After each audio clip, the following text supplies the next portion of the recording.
A new website was recently launched to help our community deal with domestic violence. www.endabuseinalgoma.com is part of the Algoma Council on Domestic Violence. Well, I think we're pretty set up to give people as much local information as we can, and there will be a number of education things so that they can tie themselves in and understand. A lot of the women don't even know that it's called domestic violence, don't know what situation they're in. So even just beginning to identify what the situation is they're in, and then the numbers, and for instance, they can call women in crisis 24 hours a day, tell their story, get information without even giving out their name. So those kinds of things, there's other places too, but I'm just mentioning that. So they can start their journey to see that there is a way out, and that there are people that will help, and they will keep you confidential because they're very afraid.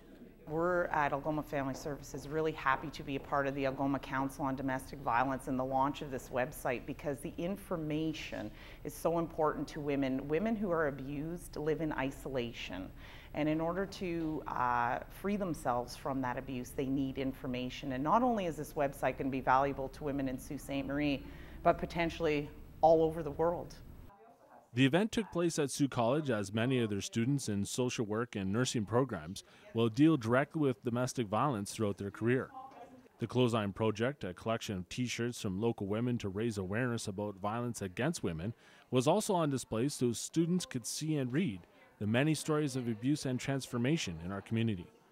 Traditionally, laundry is a women's role, and we talk about hiding abuse and hiding secrets. When people talked about it, we talked about airing their dirty laundry. So the T-shirt project came about as a way to put our stories on T-shirts so that we could air our dirty laundry to the world and show them some of the experiences of what's happened. Absolutely. The personal messages, that's what we encourage women to do when they are involved with this project, which is the last part of our Freedom from Abuse group sessions, where the women get the time, this is their moment to speak out about domestic violence, abuse, and trauma. And I mean, the important part message we give to all women is that it's important to break the silence, because the silence is what keeps abuse perpetuating in our society. Over 400 women have created T-shirts locally. Each T-shirt color represents a different form of abuse. Paula says going through the program for her has been a life-changing experience. For me, doing the T-shirt was my first act of publicly telling my story.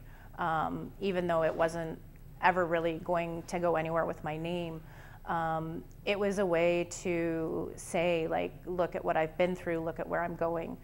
And I did my T-shirt about 2.5 years ago, and to be in a group with a bunch of women who have similar stories is very, very impactful. And for me, that experience led me, I'm now a social service worker student here at Sault College, and that's what led me here. And we're trying to start an advocacy group for survivors. And that's really how I think many of us look at ourselves, as survivors. We've been through horrible things in our pasts, and we're moving on, we're raising our children, sometimes completely alone. For more information about services in our community to assist you or someone you know who is in an abusive situation, check out the newly created website at www.endabuseinalgoma.com. For Shaw TV, I'm Jonathan Perriard.